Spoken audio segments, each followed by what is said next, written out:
שרים ילוזו והחסידים ברינה ברינה יגילו והחסידים ברינה ברינה יגילו והחסידים ברינה ברינה יגילו והחסידים ברינה ברינה יגילו הם צדיקים.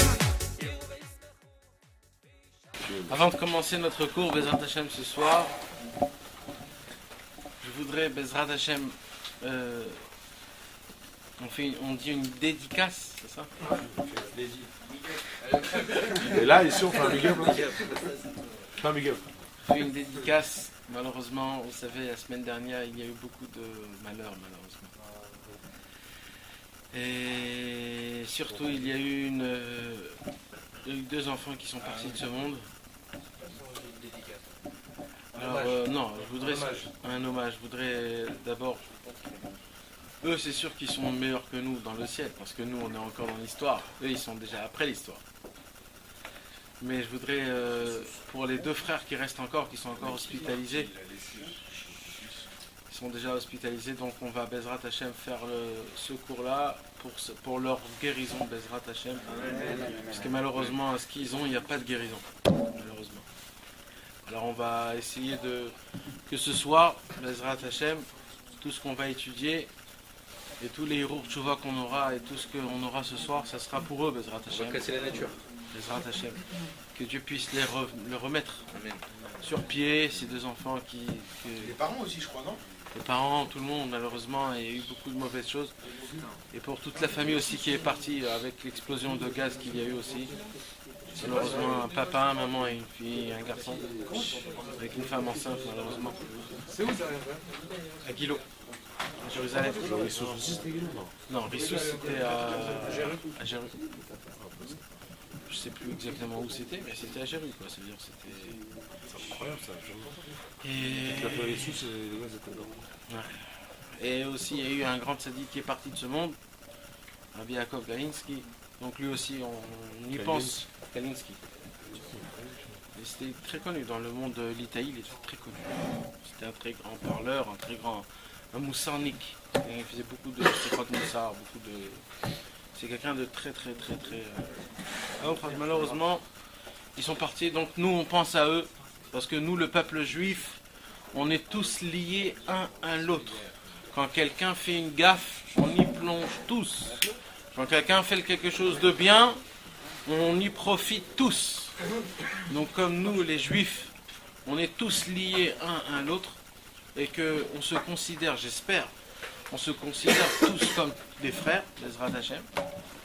Alors, automatiquement, quand quelqu'un il fait quelque chose de bien, tout le monde ils sont récompensés. Quand quelqu'un fait quelque chose de mal, malheureusement, on y prend tous la claque. C'est comme ça. C'est pour cela que c'est sûr et certain que ce pauvre couple, il n'avait fait rien de mal, mais il a pris pour nous. Merci que j'ai dit. Et donc il a pris pour nous. Et malheureusement, eux, ils ne se sont pas posé de questions. C'est un couple que quand ils ont perdu leurs deux enfants, le papa, avant d'enterrer ses deux enfants, il a dit, je ne pose pas de questions à Dieu. Ce que Dieu fait est juste. Ce que Dieu a fait est juste. Je vous demande juste une seule chose, c'est que tout le peuple juif puisse prier pour mes deux autres enfants qui sont encore dans le coma. Ça a été publié, ça, hein? Ça a été publié dans tout, partout. Donc déjà de eux, on peut apprendre la grandeur. On peut apprendre un peu ce qui se passe et pas d'être en dehors du plano. Bezrat Hashem, ce soir, normalement, on doit étudier notre dernière Mishnah, le Pirkei Avot. On a déjà terminé le premier paragraphe, le premier épisode. Le Perek Aleph, on doit normalement le terminer. Mais, je me suis dit que la Mishnah qu'on a étudiée la semaine dernière, si vous vous rappelez, je vais vous rappeler ce qu'on avait étudié la semaine dernière. Le silence. Exact. On avait étudié la Mishnah 17. La Mishnah 17 nous parle de quoi? Elle nous parle de Shimon, le fils de Rabban Gamliel. Que Shimon, le fils de Rabban Gamliel, a dit: j'ai grandi toute ma vie entre les sages et je n'ai pas trouvé une seule chose de meilleure que le silence. Mais il a continué à dire quelque chose. Cette chose-là, la semaine dernière, on n'a pas tellement expliqué. C'est pour ça que je me suis dit, on ne va pas aller très vite. On va essayer d'expliquer quand même ce qu'il a dit le deuxième paragraphe. Qu'est-ce qu'il a dit? Il a dit Lo amidrashikar et la maase. Les grandes paroles, c'est beau, c'est bien, mais c'est pas ça qui m'aide. Ce qui m'aide, c'est de l'action. Donc par exemple, quelqu'un, malheureusement, il a des problèmes, ou alors ça va pas très bien dans son couple, ou alors ça va pas très bien avec ses enfants, ou alors ça va pas très bien avec son bureau, sa famille, sa boîte, tout ce qui se passe. Alors il y a un autre ami qui peut venir, il peut lui dire tout ce que tu veux. Tout ce que tu veux, il peut lui dire un maximum de choses. Mais entre nous, si tu viens pas m'aider dans mon vrai problème, rien va changer.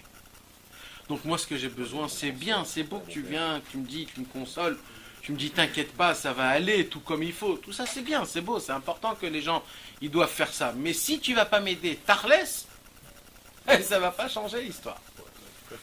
Et c'est ça, de ça je voudrais qu'on parle ce soir. On va parler au sujet que... Parce que dans la Torah aussi, on explique ça dans un autre sujet. Dans la Torah, il y a un maximum de connaissances. Un maximum de connaissances. Maintenant, dans la Torah elle-même, il y a des connaissances que, on va dire, aujourd'hui dans notre langage à nous, que ce n'est pas vraiment 2014. Ce n'est pas 2014. C'est un petit peu l'an 500, 520, 530. Ce n'est pas l'an 2014. On va prendre un petit exemple. Vous savez, avant que... Aujourd'hui, on a tout, on a le Shulchan Aruch. Le Shulchan Aruch, c'est quoi? C'est le livre de la loi d'un juif. Ce livre-là, quand tu l'ouvres, tu sais quoi faire Shabbat, comment mettre les tefilines, comment faire C'est le mode d'emploi. tout ce qu'il faut faire, le mode d'emploi, se comporter comme il faut. Ok, ça c'est le Shulchan Aruch. Mais avant le Shulchan Aruch, qu'il a été écrit il y a 500 ans, avant le Shulchan Aruch, il n'y avait pas de Shulchan Aruch. Il y avait juste des bases, comment on étudie la Torah, et chacun pour soi. De ça, il s'est créé la Gemara. C'est quoi la Gemara? C'est le Talmud.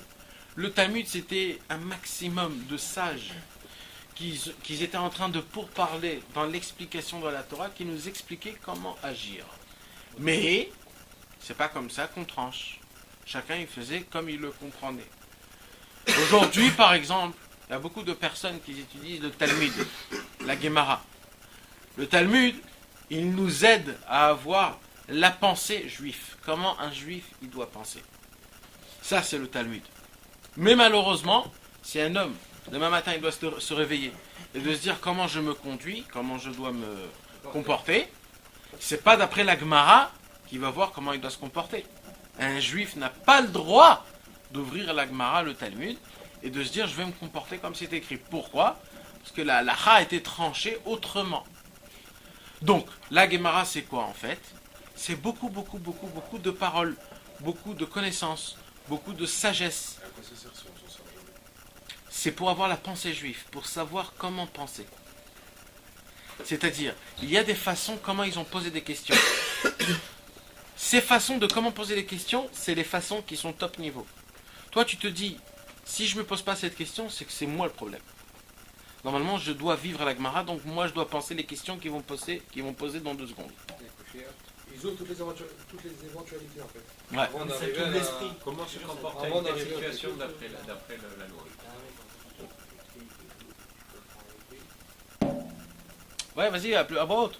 Non, ça ouvre l'esprit. Ça Exact. Tu vois, de réfléchir, poser des questions et répondre. Ça te muscle ton cerveau. Non, vraiment. Ça muscle ton cerveau. Comment penser juif? Comment penser juif? Il y a beaucoup de façons comment penser. Nous, malheureusement, on ne pense pas comme normalement il faut. Nous, on pense normalement, on pense tout ce qui va m'arriver en bien. Ça veut dire la première question quand on va me dire quelque chose, la première question qu'on va me poser, c'est quoi? C'est ça m'avance à quoi? Qu'est-ce que je gagne dans tout ça? D'accord? C'est la majorité des questions qu'on va me poser. Pourquoi? Parce qu'aujourd'hui, malheureusement, le cerveau humain, il fonctionne donnant.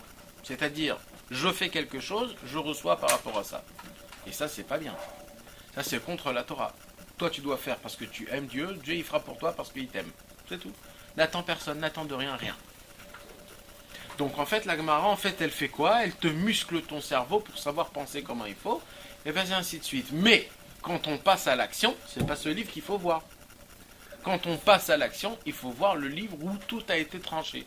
C'est-à-dire le Shulchan Aruch. Mais dans ce livre, il y a aussi écrit, il y a écrit plusieurs façons, et ça a été tranché d'après les façons qui est écrit dans ce livre. Non, pas dans le Talmud lui-même. Dans le Talmud lui-même, Même si c'est ça, c'est pour l'époque. ça n'a pas été tranché. Le Shulchan Aruch est venu pour trancher d'après le Talmud. D'après le Talmud que j'ai. Bien sûr, d'après le La Talmud. réponse sur Hanaouk, elle est dans le Talmud aussi. Ouais, mais dans le Talmud, il y a écrit et oui et non, et tu sais pas quoi faire. C'est ça l'histoire. Non, mais c'est pas ça, c'est que surtout la Gemara, t'as surtout l'histoire avec la bourse de l'un, la vache de l'autre, le mur de. C'est le truc que t'apprends aujourd'hui. Peu importe, une vache. Exact, t'as compris. L'autre, t'as prêté ta vache, elle est morte, comment qu'est-ce qui se passe? C'est ça.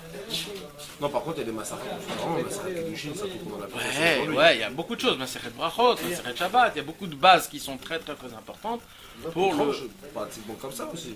Normalement. En Chine, on fait tout d'après la Gemara. Ouais, non, on fait presque tout d'après la Gemara. Mais le problème, c'est que des fois, il y a des problèmes qui sont nouveaux. Oui, c'est ça. Et que pour ça, on a besoin du Shulchan Aruch qui puisse comprendre. Lui, le Shulchan Aruch, qu'est-ce qu'il fait? Il a compris ce que la Gemara a dit et il a dit ça ressemble à ça, donc ça veut dire ça. Exact. Et donc le Shulchan Aruch, il vient pour trancher tout. Alors, on vient pour trancher, pour savoir comment on passe. Mais pourquoi moi je vous parle de tout ça? C'est que parce que tout ça, ce sont des belles paroles. Tout ça, c'est une très belle philosophie qui est permis pour un juif. Mais c'est pas à l'action. Donc de là, on apprend ce qu'il dit ici Rabbi Shimon ben Gamliel. Il dit Lo midrash ikar ela hamaaseh. Ça veut dire, tu peux me raconter des très belles histoires, tu peux me parler des très belles paroles de Torah, mais moi la question que je te pose, c'est qu'est-ce que tu prends pour toi de concret? Voilà, c'est ça la question. C'est-à-dire, comme nous on dit à chaque fois dans nos cours à nous, on dit que les belles paroles c'est sympa, mais nous ce qu'on veut faire, c'est d'arriver au concret. Ça veut dire quoi le concret, mes amis? Le concret, c'est que quand je suis dans une situation dans ce monde-ci qui est un petit peu, on va dire, compliqué, comment je dois me comporter? C'est ça en fait l'histoire. La Torah, elle doit te donner le mode d'emploi, comment un homme doit se conduire dans toutes les situations. Surtout les situations de 2014, les situations les plus dures et les plus flanchantes, délicates. Si un homme, il arrive à prendre de son étude de la Torah des conseils, comment se comporter, du savoir-vivre, comment penser, comment voir les choses, un homme comme ça, il est exceptionnel, c'est top niveau. Mais malheureusement, nous tous, on n'a pas cette capacité d'essayer de mettre tout au concret. C'est pour cela que Rabban Shimon ben Gamliel, il dit, c'est vrai que tout est beau et bien, c'est vrai. On va recevoir des cadeaux, Akadosh Baruch Hu va nous récompenser, il y aura tout ce qu'il faut, Bezrat Hashem, mais nous, ce qu'on a besoin, c'est d'avancer, de s'améliorer, de savoir mieux se comporter, de changer notre mentalité, comment voir les choses, comment vivre les choses, comment savoir les vivre, d'être vécu, que notre vie puisse être vécue vraiment, pas juste un laisser-aller. Donc pour cela, il y a plein de questions qui remontent surface. Plein de questions. Si l'essentiel en fait c'est d'essayer d'appliquer tout, si l'essentiel en vérité c'est d'essayer de mettre de tout dans le concret, alors malheureusement il y a beaucoup de choses qu'on n'arrive pas à le vivre du jour en jour dans la Torah. Mais sachez mes amis que la Torah a été donnée pas que pour le temps qu'Akadosh Baruch Hu nous a donné dans le mont Sinaï. La Torah a été donnée pour tout le temps. Il y a écrit comme ça, Chayav Adam Lomar Bechol Yom Yatsatem Mitzrayim. Un homme, il doit se rappeler tout le temps, du fait qu'il est sorti d'Égypte. Pourquoi? Parce que Akadosh Baruch Hu nous a préférés, nous, plus que tous les autres. Et il nous a fait faire sortir d'Égypte pour une seule raison, mes amis. Parce qu'il savait que nous, le peuple juif, on va recevoir la Torah. Et la Torah, c'est quoi la Torah? La Torah, c'est le mode d'emploi, comment un homme il doit se conduire. Maintenant, quand tu étudies quelque chose et que tu vois que ce n'est pas pour maintenant, alors on va dire c'est comme si que tu gommes une partie de la Torah. Et ça c'est très grave, mes amis. C'est pour cela que les tzadikim, la chassidoute, le Baal Shem Tov, Rabbeinu Akadosh, Rabbi Nachman, et tous les tzadikim, ils sont venus, surtout les chassidoutes, ils sont venus pourquoi? Pour, on va pas dire amélioriser, mais on va dire renouveler la Torah, pour que la Torah puisse être à l'actualité. Ouais, enfin, plutôt la lumière côté obscur de la Torah. Ouais. Pour qu'on puisse trouver quelque chose dans la Torah, pour qu'on puisse ressentir ce que la Torah nous donne. Donc ce soir, on va essayer d'étudier ce qu'on vient de dire là, mais par rapport au 2014. C'est-à-dire, Rabban Shimon ben Gamliel, il est venu, il nous a dit quoi? Il nous a dit Lo Midrash Ikar et la masse. C'est-à-dire que l'essentiel, c'est pas les histoires, c'est l'action. Quand je dis ça à une personne, on le comprend matériellement. Mais spirituellement, ça veut me dire quoi? Alors, pour vous expliquer ça, avant de ça, il faudrait qu'on parle d'une qualité qui est exceptionnelle. D'une qualité qui est très très importante. Une qualité que malheureusement, aujourd'hui, le monde a essayé de rabaisser cette qualité. C'est une qualité qui est tellement exceptionnelle que cette qualité-là, normalement, ça devrait être toute notre fierté. De quoi je vais vous parler ce soir, mes amis? Non. Je vais vous parler ce soir, ça ressemble un petit peu à l'humilité. Je vais vous parler ce soir de la simplicité. De la simplicité. Aujourd'hui, en français, quand on dit un homme simplé, c'est quoi un homme simplé? C'est un fou, un bête. C'est un naze. C'est un mec que c'est le dernier que tu vas parler avec lui. C'est le dernier que tu vas inviter à manger. C'est le dernier que tu vas sortir avec lui. Parce que c'est un simplet. Regardez comment la langue française nous a cassé une humilité, une qualité qui est tellement exceptionnelle, juste par un mot, un simplet.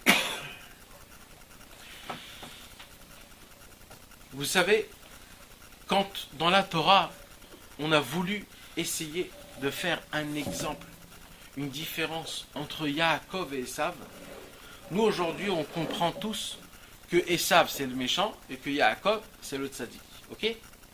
Mais d'où est la racine? D'où on sait que Yaakov c'était le gentil et Esav c'était le méchant? D'où on le sait? La Torah nous donne les qualités de Yaakov et de Esav. Elle nous donne la qualité. Pourquoi Yaakov c'était un tzaddik? Pourquoi Esav c'était un rachat, mes amis? Vous savez ce qu'il dit la Torah dans Yaakov? Yaakov, il nous raconte dans la Torah, dans la paracha de Bereshit. Ils nous disent comme ça. Il nous dit Yaakov, Ish, Tam. Yaakov, Tam, simple.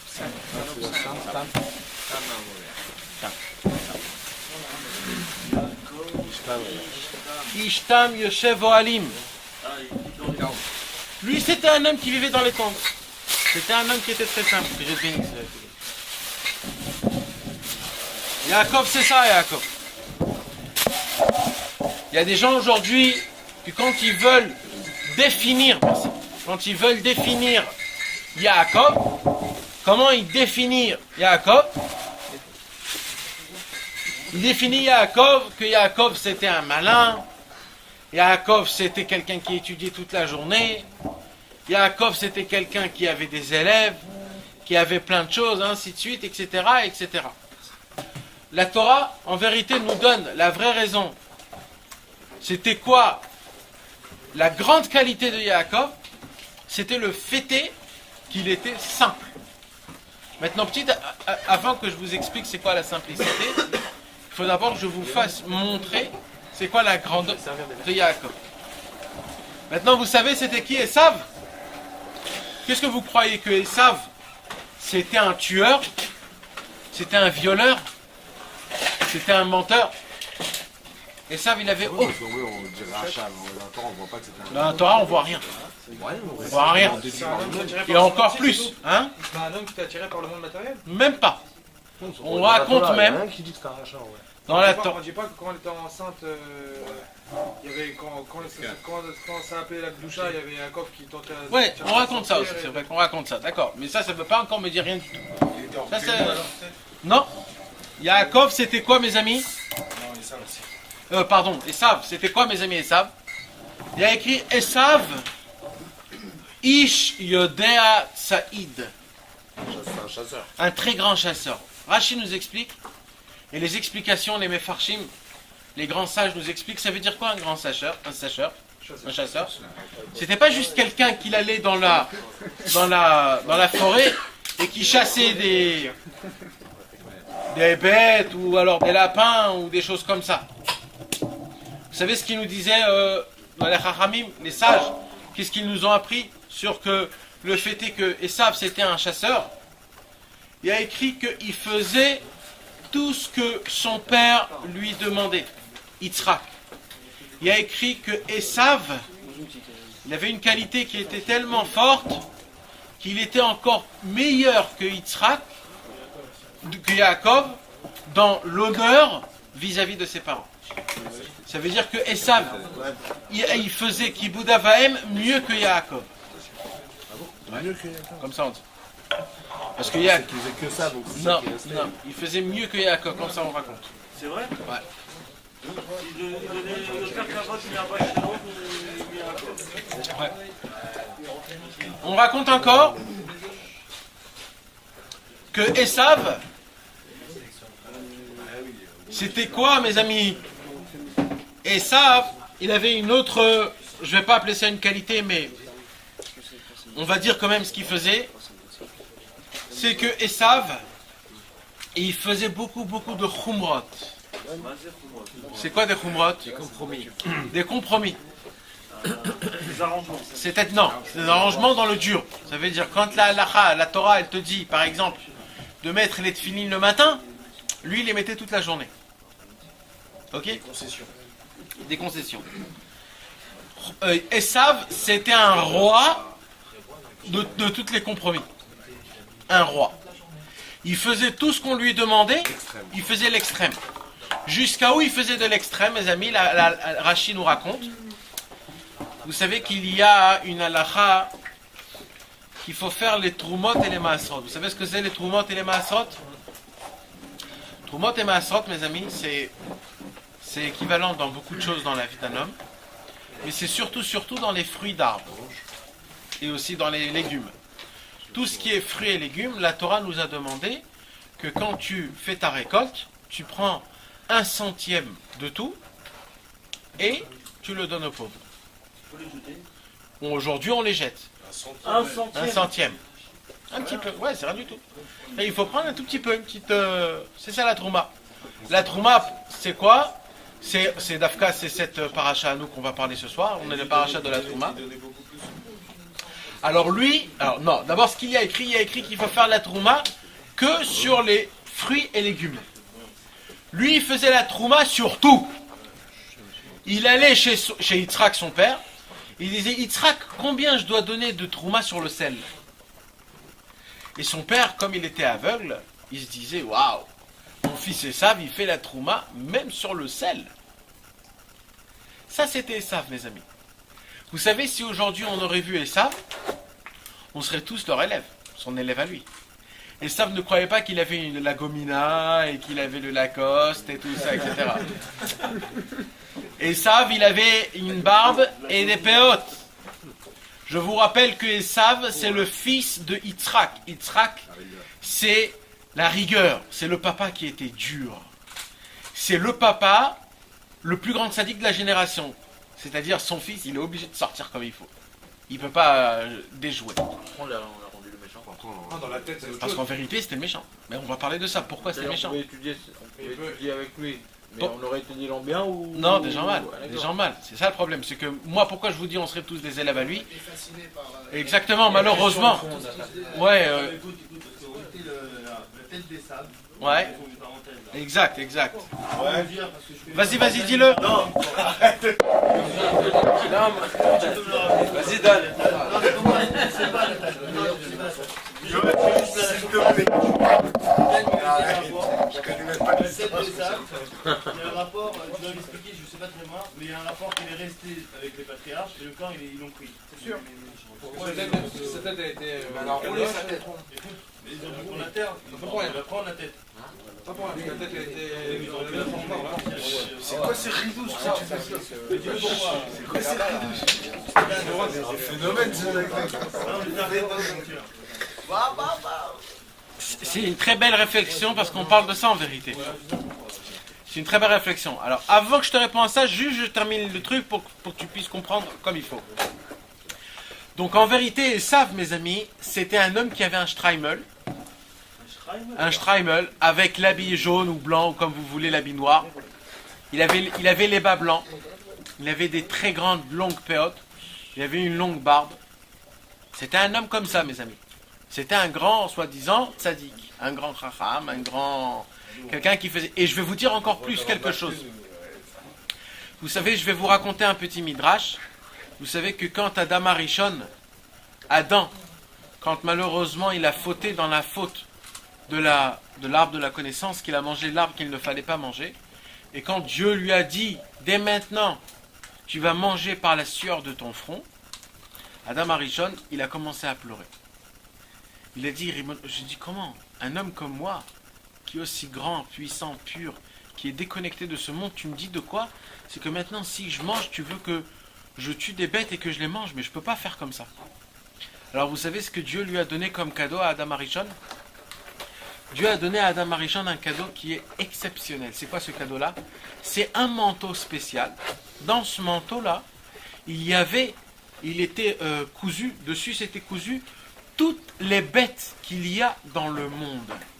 Maintenant, quand il mettait ce manteau-là sur lui, la bête qui voulait chasser, il était chassé. Chassé. Tout de suite. C'était une force spéciale que les bêtes, quand ils voyaient ce manteau-là, tout de suite ils se rabaissaient, ils se mettaient devant lui, et lui juste il avait besoin de faire sa flèche, et c'était terminé. Il n'avait pas besoin de courir après, ou d'y aller, ou de pète. Et ça a été donné à Nimrod, celui qui était contre Abraham Avinu. Et c'est passé à Abraham Avinu, Abraham il a donné à Yitzhak, et Yitzhak il a donné ce manteau à qui? À Esav. Il n'a pas donné à Yaakov. Parce qu'il s'est dit, Yaakov, il est dans sa tente toute la journée, lui, laisse-le tranquille. Esav, c'est le chasseur. Esav, c'est lui qui est dehors, qui chasse. Alors lui, il a besoin de ce manteau-là. Donc qu'est-ce qu'on voit? On voit encore une fois, malheureusement, même la Torah nous le dit, que même Yitzhak, il s'est trompé de personnage. C'est pas possible. Si. C'est possible de se tromper, qui se trompe. Ouais. C'est comme ça. Pourquoi il se voit, mon frère, c'est un homme. En vérité, Yitzhak, il savait tout. En vérité, Esav, il savait tout. On va pas rentrer dans ça, mais en vérité, Esav, il voulait donner le maximum de force à Esav pour que ça soit ici et pas en haut. Yaakov, moi, je sais très bien quoi il sera. Et un guerrier, on le laisse dans son truc. Compris? Un vrai guerrier, il veut pas que la guerre se fasse sans lui. Le guerrier dit, moi, je veux être dans la guerre. Bien sûr. Si Yitzhak il a tout fait pour Yaakov, c'est pas ça son truc. Moi, je veux être dans le front, moi. Donc, en vérité, qu'est-ce qu'il a fait, Esav? Esav, son vice le plus grand au monde, c'était quoi? C'était de faire embobiner Yitzhak, son père. C'est-à-dire de le faire soi-disant comprendre, comme quoi, moi, je suis le plus grand tzaddik au monde. Ah, mais il le faisait pas en fait, tout ce qu'il disait. Il faisait du vice en vérité. C'était tout ça pour faire montrer à Yitzhak comme quoi je suis comme ça, mais en vérité il n'était pas comme ça. Tout ça c'était un grand vice. Mais, et là je te réponds Johan, mais, comme, et là je vais vous dire quelque chose que je vous ai déjà dit. Donc d'abord je vais répéter la question parce que pas toujours on entend la question. Tu as posé la question pourquoi la tête de Esav est enterrée à Hebron, ok, à côté du patriarche. Alors vous savez c'est quoi ce mérite qu'il a eu? C'est que quand une personne fait une bonne action, même que dedans, il te vomissait, mais Tachlès, il a fait l'action, le concret, il est fait, même que dans ta tête, tu as dit, ouais, c'est pour moi, parce que après je vais le chiner après, etc., parce que tu as fait l'action, t'es bien fait. Ouais. Alors, qu'est-ce qu'on a fait dans le ciel? Comme Esav, tout ce qu'il a fait, c'était un vice, mais quand même, il a fait. Donc on lui a dit d'où vient l'action. L'action il vient du cerveau. Donc ton cerveau il va être enterré avec les patriarches. Mais ton cœur, il sera chez les chiens. C'est pour cela que Bémet, son cœur, il était chez les chiens. C'est les chiens qui l'ont bouffé. T'as compris? Mais de là encore, on revient sur la Mishnah. Qu'est-ce qu'il y a écrit dans la Mishnah? Tu peux me raconter jusqu'à demain des belles histoires, mais le concret, c'est l'action.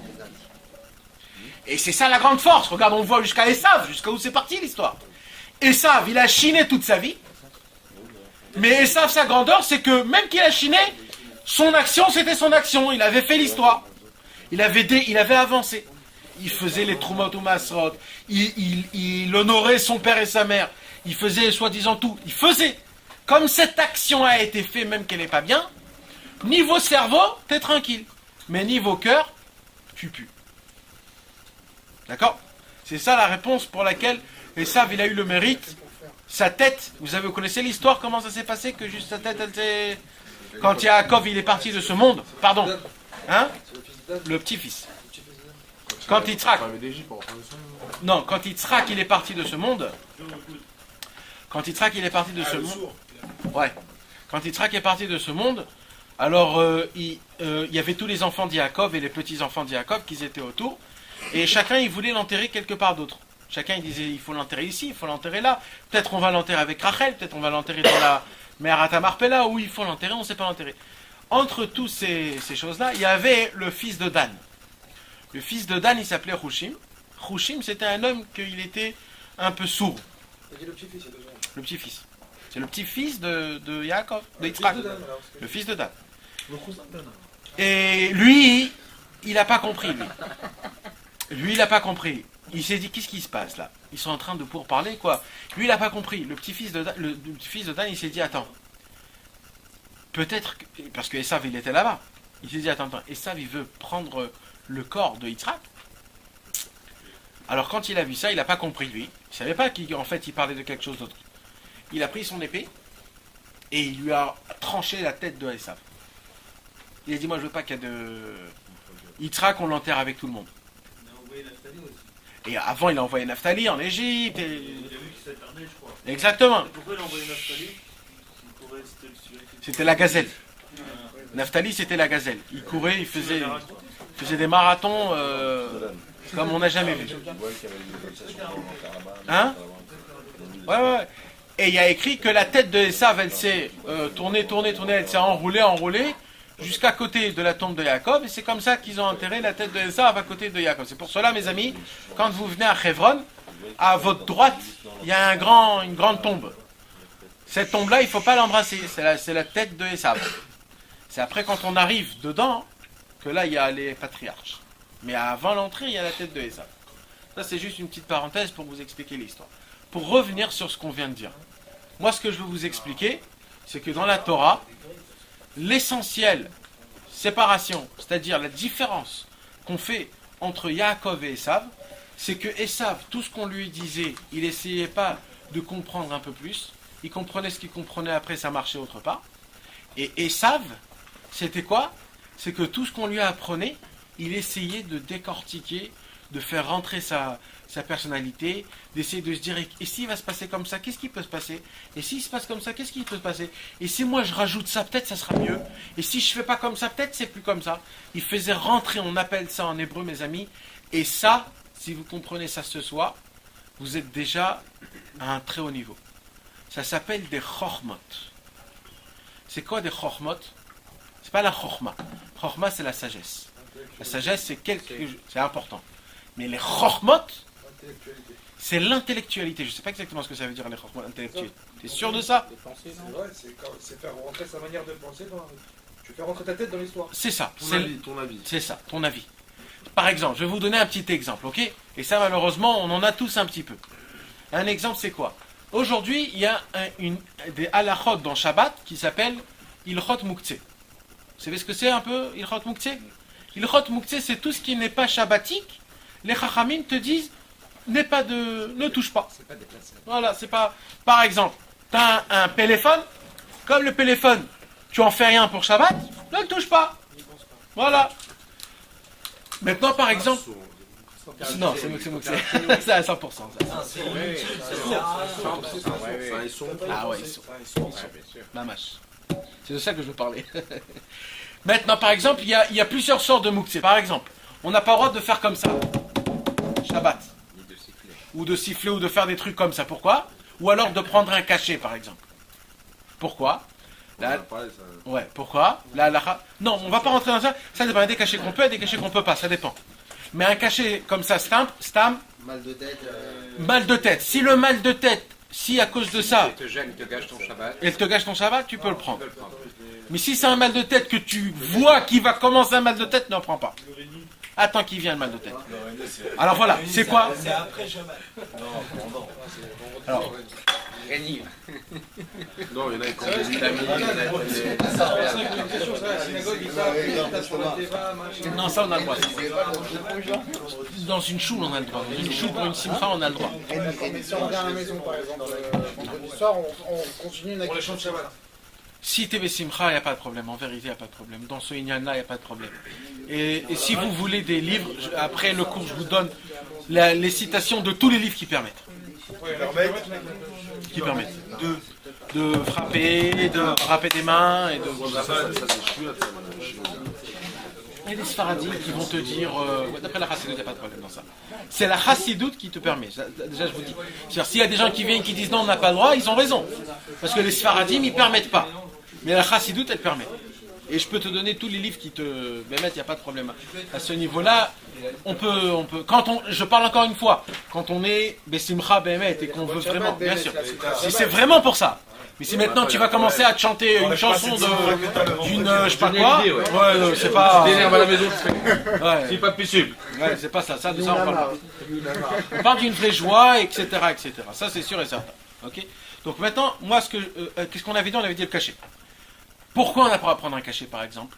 La Torah nous dit, de peur, la Torah nous dit, et ça c'est plus aujourd'hui, mais c'était avant. C'est de peur parce que avant, qu'est-ce qui se passait? Avant, c'était les personnes eux-mêmes qui se créaient leur cachet. Parce qu'avant, c'était pas des cachets, c'était des plantes. C'était des huiles de plantes. Alors avant, ils avaient tous leurs plantes à eux. Ils prenaient les plantes, ils les faisaient dialyser dans des huiles, et on prenait les huiles, c'était ça. Alors, qu'est-ce qu'elle dit la halakha? Avant, on n'a pas le droit de prendre des huiles de plantes, de peur que pendant Shabbat, tu vas faire cette avéra de faire de l'huile d'une plante. Ça, c'est vraiment une avéra. Alors, de presser. Et depuis ça, on a dit que tous les cachets, c'est pareil. Donc, en fait, c'est pour éviter la tentation. Exactement, éviter la tentation. Maintenant, aujourd'hui, tu vas me dire, mais qui sait la formule d'un cachet? Moi, la cavole, facile. Qui connaît quoi? Aujourd'hui, c'est pas 2000. Ah, je te fais un exomile en 2 minutes. Aujourd'hui, c'est pas valable, ça nous parle pas. Nachon? Eh ben ça, mes amis, ça s'appelle des chormot. Ça, c'est des chormot. On t'a dit, l'ange cut. Voilà, on t'a dit non, tais-toi. Tais-toi. La Torah te dit, n'essaye pas de rentrer, ouais, mais aujourd'hui c'est impossible, on ne peut pas, etc. Et ça s'appelle, parce que des fois c'est beaucoup de logique. Des fois c'est des questions. C'est plus que logique. Ouais, et sache une chose, mon Dan, sache une chose, que la majorité de Hilchot Shabbat dans Mouktsé, c'est que des choses comme ça, bêtes. Non, c'est pas bête, c'est que c'est. Ça veut dire c'est infaisable, ouais. Il y en a qui sont Tu sais pourquoi on n'a pas le droit de faire ça? D'après ceux qui disent qu'on n'a pas le droit, pourquoi on n'a pas le droit de taper? Pour rappeler le fait de jouer un instrument. Non, c'est de peur que tu construis un instrument. Pourquoi on n'a pas le droit de jouer au foot à Shabbat? Non, ça c'est une autre histoire. Ça c'est une autre Parce que là, histoire. je suis pas content. Moi, j'ai envie de Parce que Shabbat c'est un repos. Non, mais de la table, on va Non, ça te repose l'esprit, pas le corps. Shabbat c'est un repos 100%. Esprit et corps. Donc Shabbat, on n'a pas le droit de faire le sport. Non, ça c'est presque pas, ça c'est une autre histoire. Le Shabbat c'est repos. C'est pas shabbatique de jouer. Voilà, c'est un repos. Shabbat c'est repos. Donc tu vas pas jouer au foot, tu vas pas. C'est un repos. Tu fais pas de sport. Non, pas de sport.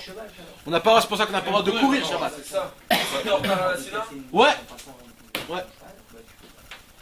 Donc vous avez compris? Si t'es en retard à la Sina, t'as pas le droit de courir. Non, Shabbat c'est repos, tout le temps. Le secret de tout c'est que tu n'es jamais en retard Shabbat. Non, Shabbat, même si tu es en retard à la choule, tu n'es jamais en retard. Quand tu arrives, c'est le moment où tu dois arriver.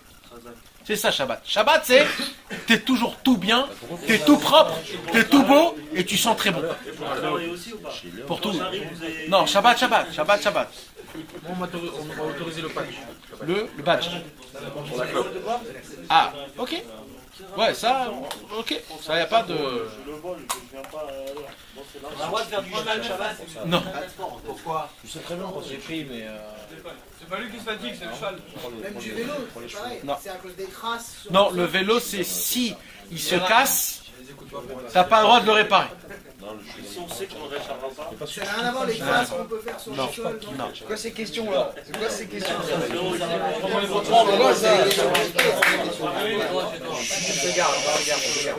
Ces questions Ah, c'est fort, ça, c'est fort. La dame, ils ont dit parce qu'avec le vent, les traces s'effacent. Les traces s'effacent. Ça se peut que c'est ça aussi, mais l'essentiel interdiction, ce n'est pas pour ça. Monsieur, nous deux cartons là, s'il vous Il a plaît. dit, c'est peut-être ça l'essentiel, que le vent il efface les traces, mais c'est pas ça aussi. L'essentiel interdiction, c'est parce que si le vélo il se casse, ça veut dire la chaîne elle se démonte. Quand tu vas remettre la chaîne, ça s'appelle réparer. Réparer, on n'a pas le droit de réparer. Shabbat. Marcher dans le sable. Marcher dans le sable, Avec le vent après, ça Sur la plage, elle est à la plage de Shabbat. Moi, Daniel, une fois, il m'a dit que pour l'histoire Pas de. de mais elle est à la plage marcher ou. C'est pas Shabbat, il allait se baigner et tout C'est ça. énorme, mais non, pas de se baigner. non, je crois qu'on a, je sais pas. Mais ça repose de se baigner aussi.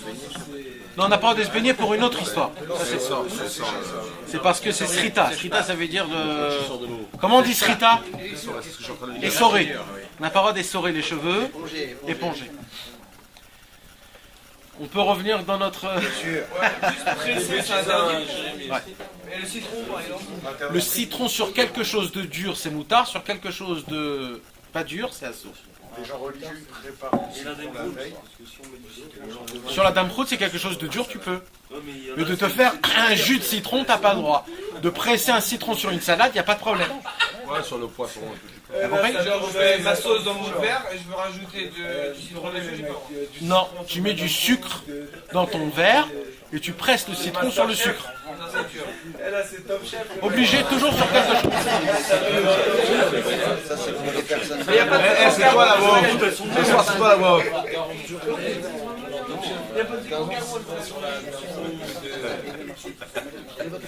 Sur le foie gras.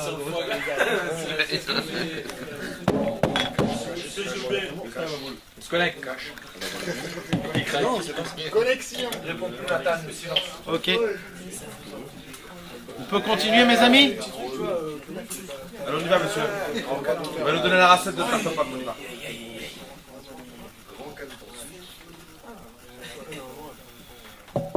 Pour continuer, ce qu'on veut dire, Bezrat Hashem. Donc, ce sont quoi les chokhmot, mes amis? Comment t'as dit, Michael? L'intellectualité. Les chokhmot, c'est l'intellectuel. C'est quoi? C'est quand tu veux faire rentrer ton toi-même, bonjour. C'est quand tu veux faire rentrer ton toi-même, c'est-à-dire tes questions, c'est-à-dire ton soi-disant savoir-penser, soi-disant les questions. C'est vrai que des fois, c'est des questions, comme on vient d'expliquer sur Ilchot Shabbat, qu'il y a des fois qui ne sont pas du tout actualité. La majorité, comme on a dit, de Mouktsé, c'est pas l'actualité. Mais, les sages nous l'ont interdit, nous on ne rentre pas dedans. Ça vous fait rappeler quoi, ce genre de personnalité-là? Exact. Derrière, il m'a dit Tassel Nisma. Je dis pas dire. J'ai dit Tassel Nisma. Je vais vous dire un petit ridouche, mes amis. Vous savez pourquoi il s'est passé l'histoire de Korach? Est-ce que vous connaissez d'abord l'histoire de Korach? Non. Korach, c'était un homme, on va dire, qui était presque équivalent à Moshe Rabbeinu. Ah, bien sûr, Korach, c'est la controverse. Exact. Korach, c'était pas le Dayan, c'est-à-dire c'était pas le juge, c'était le juge de tous les juges. Quelle époque ça? Moshe Rabbeinu. C'était son cousin, son petit cousin Moshe Rabbeinu. Maintenant, Korach, en bas de lui, il y avait 120 Dayanim. 120 têtes de folie. 120. Il était à la tête de ces gens-là. Elle était à la tête de ces gens-là. Donc imaginez-vous, presque le peuple juif se posait la question, pourquoi c'est pas Korach qui a reçu la Torah? Presque. Ad Kedekar, tellement il était grand, Korach. Il a posé trop de questions. Et vous savez ce qui s'est passé avec Korach? Korach a fait des chokhmot. Il s'est dit comme ça. La Torah nous demande de mettre une mezouza sur une porte d'une maison, ok? Alors Korach, il est venu chez Moshe Rabbeinu, il a dit, Moshe Rabbeinu, si il y a une maison qui est remplie de livres, Kodesh, même alors j'ai besoin d'une mezouza? Il a dit oui, ça ne change pas. Il lui a dit, attends, je ne comprends pas. Une maison qui n'a aucun livre Kodesh, si tu lui mets la mezouza, elle est bien. Une maison qui n'a pas de mezouza, mais qui est remplie de livres Kodesh, elle est moins meilleure que celle-là? Moshe Rabbeinu a dit oui, c'est la Torah qui nous a dit de mettre une mezouza dans une maison. On s'en fout s'il y a des livres ou pas. Il a posé une autre question aussi. Il a peint avec les tzitzit. Exactement. Il a posé plein de questions. Il a dit pourquoi le tzitzit il est pas tout bleu? La toute l'Israël. Je demande d'Israël. Ouais, mais quand même, il s'est dit. Pourquoi il y a un fil petite traînette? Ouais. Il a dit pourquoi le tzitzit Donc, il est pas tout qu'est-ce qu'il a fait Korach? Il est venu chez Moshe Rabbeinu et il lui a posé des questions de chormot, de l'intellectualité. Il a fait le malin. Il a fait le malin. Vous savez ce qui s'est passé, mes amis? Il s'est passé comme ça que tout le peuple juif s'est dispersé en deux. Attends, le peuple juif s'est dispersé en deux. C'était quoi les deux clans? Les deux clans, c'était le clan de Moshe et le clan de Korach. Le clan de Korach, vous savez c'était qui? C'était toutes les plus grandes têtes. Parce que ce que Korach a dit, c'est une tête, c'est quelque chose de savant. Ça veut dire il a fait un pile-poule, comme on dit. Alors c'est l'intellectualité. L'intellectualité, exactement. Donc toutes les grandes têtes d'Israël, ils sont partis chez Korach. Et les gens simples qui ne comprenaient pas les questions et les réponses, ils ne comprenaient pas, c'est des gens simples, ils vont au travail. Les gens simples, ils ont dit non, c'est pas Moshe Rabbeinu, il nous dit non, on fait, on ne comprend pas. Donc ce qui se passait, c'est que Moshe Rabbeinu avait tous les gens simples, Korach, il avait tous les gens intellectuels, et quand la terre s'est ouverte pour avaler Korach et tout le monde, il a avalé tous les intellectuels, pour que le peuple juif reste que des gens simples, pour que la Torah soit simple. On a eu des grosses têtes après. Ouais, mais des têtes dans le bien. Pas l'intellectualité, la sagesse. Ça, c'est quelque chose d'autre. Ça veut dire que Dieu a dit, si je donne la Torah à des gens intellectuels, ils vont faire de ma Torah une shakshuka tunisienne. Et ça, c'est pas du tout ce qu'il faut. La Torah, c'est la Torah. La shakshuka, c'est la shakshuka. T'as compris? Il ne faut pas mélanger le lait et la viande. C'est très dur de pas écouter son cerveau. T'as compris, Zouzou? Ouais, bien sûr. Mais attends, avant qu'on rentre dans ça, viens, on reste d'abord dans l'histoire. D'abord, je vous explique c'est quoi les choses importantes. Après, on va essayer de nous faire rentrer, nous, dans l'histoire, d'accord? Donc, qu'est-ce qu'on comprend? On comprend encore une fois, on a vu avec Yaakov et Esav, que la seule différence entre Yaakov et Esav, vous savez que, j'ai oublié de vous dire ça, que Esav, il a étudié dans la même yeshiva que Yaakov. Dans la même yeshiva. C'est-à-dire que Esav, il avait la même Torah, connaissance que le Yaakov, il avait. Et on dit encore plus que Esav, c'était lui le piquant. C'était lui qui posait les questions, c'était lui qui faisait comme ça, et qu'est-ce qui se passe quand il se passe comme ça, et ta. Le chercher de Yaakov, c'est le Hémet. Ouais. On a dit que s'il était vraiment dans la Torah et ça, il aurait été plus fort encore que Yaakov. Il n'avait pas le Hémet. Niveau technique, rien que niveau technique. La Torah, c'est pas quelque chose de... C'est quoi la Torah, c'est pas technique.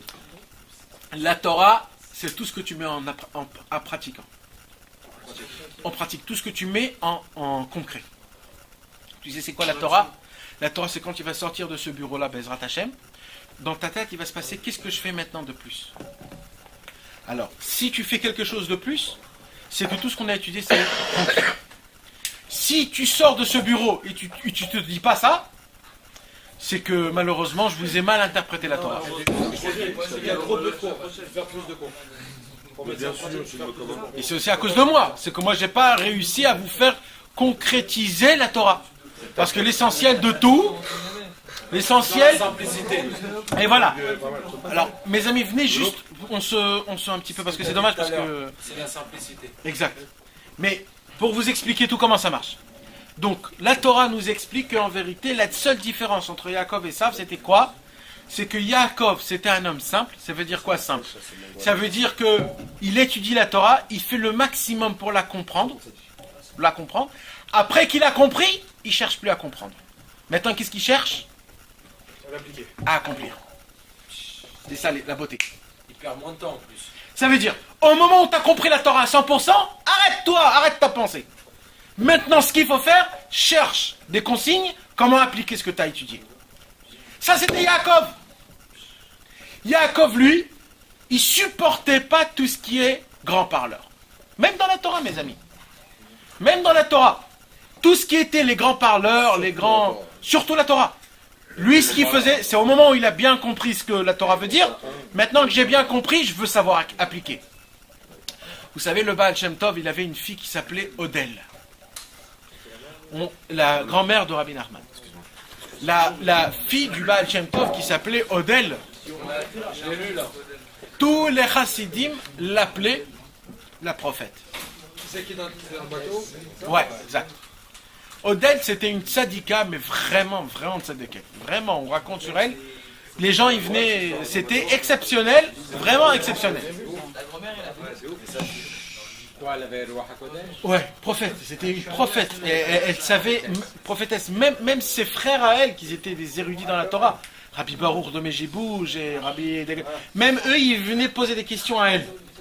Alors, tellement elle était très grande, la fille du Baal Shem Tov. Ouais, Odel, elle est enterrée juste à côté du Baal Shem Tov. Si, non, juste à côté. À Mejibouj, dans la ville en Ukraine. Donc Odel, mes amis, Odel... Vous savez, un jour, on a posé la question au Baal Shem Tov, c'était quoi la grandeur de Odel? C'était quoi sa grandeur? Comment elle a eu ce mérite d'être ce qu'elle était? La grandeur de Odel, a dit le Baal Shem Tov, ma fille, elle a une qualité exceptionnelle, c'est quoi? C'est qu'à tout instant, quand elle est dehors, elle cherche quoi peut faire plaisir à Dieu que je peux faire. C'est tout. Chaque instant, elle disait comment je peux faire plus plaisir à Dieu. Qu'est-ce que je peux faire de plus? Elle rentrait pas dans les pourquoi et comment. Elle rentrait pas dans ça. Elle rentrait juste dans l'histoire comment je peux plus accomplir, comment je peux plus essayer de faire un peu de plus de plaisir pour Akadosh Baruch Hu. Maintenant, Rabbi Nachman de Breslev nous dévoile, parce que j'ai beaucoup résumé là, beaucoup de choses, j'ai résumé parce qu'on ne va pas rentrer dans tous ces... Il nous a, de tout ce qu'on vient d'expliquer, il nous a résumé quelque chose de très important. Dans la vie de chacun de nous tous, avant que je vous dise ça, est-ce que vous avez déjà lu le conte du Shoshem et du Tam? 2 fois. Le Chacham et le Tam. C'est quoi le Tam? Le Tam, c'est le simple. Vous savez, Rabbi Nachman de Breslev a écrit un livre où dessus il y a 13 contes. Ces 13 contes-là, c'est des contes qui sont... On peut en parler jusqu'à demain matin, à la grandeur de ça. Voilà, exact, mais c'est encore... Il y a un seul conte, où ce conte-là, on va dire, c'est fait pied sur terre. Rabbi Nachman de Breslev nous fait une démonstration exceptionnelle comment un homme intellectuel y vit et comment un homme simple y vit. Moi, ce que je voudrais bien que vous faites, c'est d'essayer de lire ce conte et d'essayer de se faire appartenir. Est-ce que j'appartiens au Tam, au simple, ou alors j'appartiens au Chacham, au sage? Là-bas, vous allez voir c'est quoi un homme simple, mes amis. Vous savez c'est quoi un homme simple, mes amis? Un homme simple, mes amis, c'est quelqu'un qui se valorise, c'est quelqu'un qui est content de tout ce qu'il a, c'est quelqu'un... C'est bien ça. Bien sûr, c'est comme ça qu'on doit être. Personne quoi. C'est un homme que pour lui, rien... C'est un homme que pour lui, rien... Non, n'est comment dire... compliqué. Rien n'est compliqué. Tout problème qu'il puisse y avoir, toute mauvaise chose qu'il puisse y avoir, même quand je parle même dans moi-même, hein, même quand je fais des péchés, même dans le bien, tout ce que je fais, je suis sûr que Dieu est content de ce que je fais. Un homme qui est content, mais vraiment de tout ce qu'il fait. Ça, c'est un homme qui est simple. Un simplet, mes amis, là je vais vous dire un petit secret. Nous, on croit que c'est un bête, un naze, comme on a dit tout à l'heure. Mais le number one, c'est le simplet. Parce que essayez de voir que le simplet, il est jamais dans les embrouilles. Le simplet, il est jamais dans les problèmes. Le simplet, tu peux pas l'embrouiller. Lui, il comprend comme ça, il comprend pas comme ça. Le simplet, il comprend toujours tout droit. Et nous, parce qu'on voit quelqu'un qui est complètement tordu, on dit ce mec, on peut kiffer avec lui. Mais de quoi on parle? de quoi on parle? Mais c'est quoi l'histoire? Comment on est complètement dingue? Comment on est complètement tordu dans ce monde? Jusqu'à quand on va être comme ça? Jusqu'à quand? On est des chacham. Vous savez, dans l'histoire du chacham, c'est que le chacham, Rabbi Nachman nous raconte, le sage intellectuel, il était perfectionniste. Ça veut dire quoi, perfectionniste? Il s'est dit comme ça, avant que je me marie, il faut que j'apprenne un métier. Donc, il faut que d'abord, comment il pense? Il faut d'abord que je trouve le métier le plus important qui puisse exister. Alors il dit, je vais prendre la médecine. Maintenant, il commence à apprendre la médecine. En quelques mois, il était devenu le médecin le plus grand du monde. Et il s'est dit, je ne sais pas pourquoi, mais ça ne me suffit pas. Je vais devenir un architecte. Il a commencé à devenir l'architecte en quelques mois, le meilleur au monde. Il faisait les choses, quand quelqu'un il faisait la meilleure chose, pour lui, c'était horrible. Il s'est dit, il faut que je devienne ceux qui font les diamants, comment ça s'appelle? Un diamantaire. Il commençait à faire des choses qui sont exceptionnelles. Et quand quelqu'un il faisait la chose la plus meilleure qui puisse exister, lui toujours il trouvait des défauts. En 2 mots pour résumer, le chacham, l'intellectuel, toujours il trouvait le point négatif, jamais rassasié, jamais, comment t'as dit, satisfait. Et le chacham, mes amis, vous savez c'était quoi le tam, pardon, le simple, il était quoi? Non, il était cordonnier, mes amis. Ouais, le travail le plus naze qui puisse exister. Et comment il faisait la chaussure? Non, ça c'était Hanor. Mais c'est le cousin de Hanor. comment il faisait ses chaussures? En 3 pointes. Normalement, dans chaque truc, il y a 2 pointes. Alors lui, il fait dans 3 pointes. Ça veut dire pour le pouce, 1. Et pour le reste, ça veut dire vraiment, c'était pour les gens qui n'avaient pas un rond. Ils venaient acheter chez lui le truc.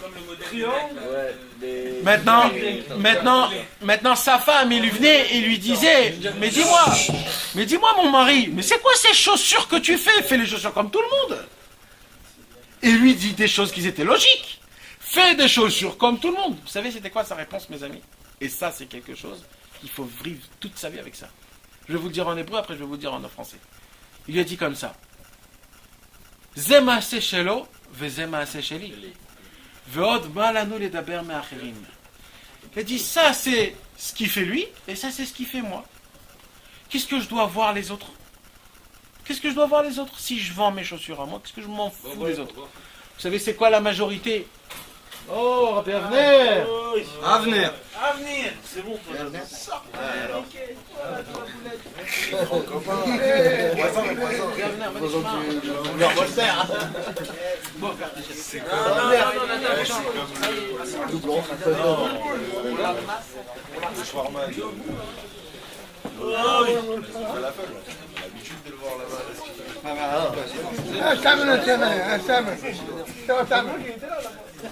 Ça va tous, ça va la jeunesse, ça va les vieux, ça va la jeunesse. Le chef de l'armée. Le chef de l'armée. Ah oui, j'ai.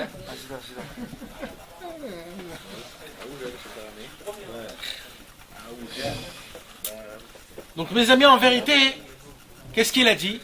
Il a dit, ça c'est ce que je fais moi, ça c'est ce que les autres y font. Pourquoi je dois regarder ce que les autres y font? Maintenant, mes amis, je vais vous dire quelque chose d'énorme. Vous savez, c'est quoi notre unique problème qui nous gâche toute notre vie? C'est qu'on se fait par rapport aux autres. On se fait par rapport aux autres. On regarde toujours l'autre. On fonctionne toujours comment l'autre il va penser de moi. Mais mes amis, toute notre vie est gâchée à cause de ça. On ne peut pas avancer dans la vie à cause de ce problème. Et ça nous mange notre vie, ça nous mange notre tout ce qu'on peut kiffer dans notre vie par notre personnalité. Vous savez combien on est bien en nous-mêmes, chacun comme juif, comme il est, combien de capacités, combien de force Akadosh Baruch Hu il nous donne, combien on est unique un ne se ressemble pas à un autre. On est des pierres précieuses aux yeux d'Akadosh Baruch Hu. Une pierre précieuse, jamais on dit « Ah, celle-là, je l'ai déjà ». D'accord ? Jamais on dit ça sur une pierre précieuse. Tout ce que tu peux, donne-la moi. Donne les pierres précieuses, donne-moi. On ne peut pas dire celui-là, celle-là, je l'ai déjà. On ne peut pas. Nous, les Juifs, mes amis, on est tous des pierres précieuses qui sont exceptionnelles, importantes et unies, c'est-à-dire qu'il n'existe pas un deuxième comme nous. Donc Akadosh Baruch Hu nous a créés unis, donc on est unis pour Akadosh Baruch Hu. Et si Dieu nous a créés dans ce monde, le monde ne peut pas sans nous. Le monde ne peut pas sans nous. Parce qu'on est unique. Et vous savez ce qu'on fait nous ? On prend cette unicité, et on la jette par terre et on dit je vais être comme tout le monde. Je vais être comme tout le monde. Tout le monde il fait comme ça, je vais faire comme ça. Amen. Je ne peux pas être comme ça parce que les autres ils vont me dire ouais mais je suis comme ça. Et à cause de ça, on fait des malachim, c'est-à-dire on fait des actions dans notre vie qui sont par rapport aux autres, qu'à cause de ça, ça nous casse toute notre vie. Ça s'appelle les chormot. Ça s'appelle l'intellectualité. Vous savez c'est quoi un tam ? C'est un simplet. C'est quoi le simplet ? Il sera toujours spécial. Il aura toujours le chapeau que personne n'a. Il aura toujours le jean que personne n'a. Il aura toujours sa façon, sa manière de faire. Pourquoi ? Parce que lui, excusez-moi du terme, mais il emmerde tout le monde. C'est tout. Il s'en fout du monde. Il dit à tout le monde, je vous en... Voilà. C'est ça qu'il dit le simplet, mes amis. Le simplet, il dit, je m'en fous, j'en ai ras-le-bol de vous tous. Moi, je vis ma vie. Je kiffe ma vie comme j'ai envie. J'ai envie de manger une pizza, je vais manger une pizza à 3h du matin. Je m'en fous du monde. Je veux aller avec un pantalon rouge, je vais aller avec un pantalon rouge. Je m'en fous. Je veux fumer ça, ou je veux faire ça, ou je veux aller faire ça, je m'en fous. Ça, c'est un tam. Ouais. Tam.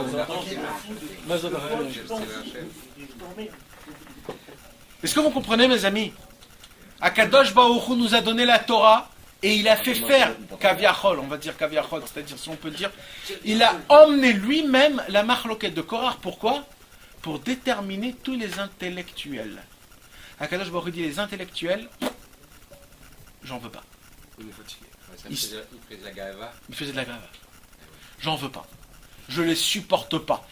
Quand quelqu'un, vous savez, quand quelqu'un il rentre dans la Torah et qu'il commence à faire moi, et si je pense comme ça, et si je pense comme ça, et s'il se passe comme ça, et si je fais comme ça, Akadosh Baruch Hu dit attends, la Torah, elle appartient à qui ? C'est qui a donné les bases ? Qu'est-ce que tu crois ? Tu rentres comme si c'est chez toi, comme si c'est comme ça, comme si que quoi ? Mais qu'est-ce que tu crois que quoi ? La Torah dit merci que tu la connais, dis merci que tu la prononces. Dis merci, comment tu rentres et tu te crois tellement aussi chez toi à la maison ? Un peu de respect, un peu de hanava, un peu d'humilité, un peu d'écrasement. Aujourd'hui, malheureusement, c'est exactement l'inverse. Plus une personne elle a une grande bouche, plus c'est lui celui qui met le point. Et on va plus l'écouter lui, malheureusement. Je vais vous dire quelque chose, je ne sais pas si vous allez le comprendre, mais peut-être un jour vous allez le comprendre. Je vous l'ai déjà dit ça plusieurs fois. Vous n'avez pas compris. Vous savez, aujourd'hui, avec tout ce qui se passe aujourd'hui, Hollywood, les films et tout ça, aujourd'hui il y a des films à 3D, 4D, 5D, des trucs de folie. Okay ? Pourquoi ? Parce qu'ils essayent, dans le monde matériel, que tu puisses le plus ressentir le film qu'ils vont faire. Okay ? Parce que c'est comme ça, un film c'est de toucher tes sentiments, que tu puisses pleurer ou rigoler ou te sentir bien. C'est comme ça, ils veulent t'attraper le... Exact. Vous savez, aujourd'hui, quand il y a des films, des fois, qui sont un petit peu spirituels, qui veulent des fois te faire montrer c'est quoi le monde spirituel, ou des fois, il y a des films qui te font montrer c'est quoi le Olam Haba, le Gan Eden, ou des fois, il y a même Dieu, on te fait montrer des fois même Dieu, comment il est. D'accord ? Alors, comment ils vont te faire dessiner Dieu ? Comment ils vont te le faire décrire ? Ils vont te faire montrer un maximum de lumière luminant. Un maximum de choses qui va te crier, qui va t'attraper l'œil. Pourquoi? Parce que Dieu, c'est toutes les couleurs ensemble, c'est la lumière qui explose, c'est une lumière qui te fait mal aux yeux, c'est la beauté la plus grande, c'est tout ça. Mais vous savez, c'est quoi Dieu, mes amis? Le Harizal nous décrit Dieu. Et avant que le Harizal nous décrit Dieu, vous savez ce qu'il dit? Et là, quand on lit ça, il faut pleurer. Il dit la Torah n'a jamais décrit Dieu pour une seule raison. Parce que si la Torah va décrire Dieu, on va être déçu. Et pourquoi on va être déçu? Parce que c'est nous qu'on est trop compliqués. Et parce que nous, on est compliqués, on croit que Dieu a besoin, quand on le décrit que c'est une lumière, on va se dire c'est toutes les lumières ensemble qui illuminent, tous les trucs et tout ça, etc. Le Harizal, il nous dit Dieu, c'est une lumière simple, sans aucune couleur. Pourquoi?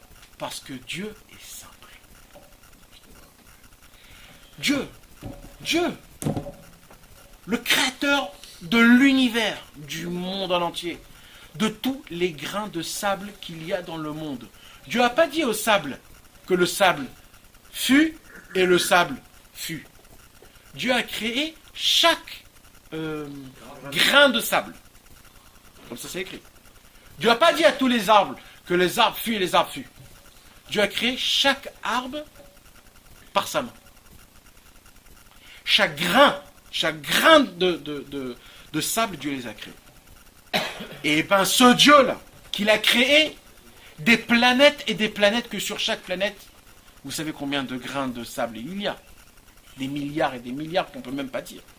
Le soleil en lui-même, les lunes, toutes les galaxies, les milliards de galaxies, qu'aujourd'hui on est un grain d'une galaxie dans tout ce monde exceptionnel. Toutes les galaxies, tout ce que Dieu a créé, le corps d'un homme, ça fait 5000 ans qu'on essaye de l'étudier, qu'on ne le comprend pas. Tout ce que Dieu peut faire dans ce monde, eh bien ce Dieu énorme, il est simple. Il est simple. Sa plus grande qualité, c'est la simplicité.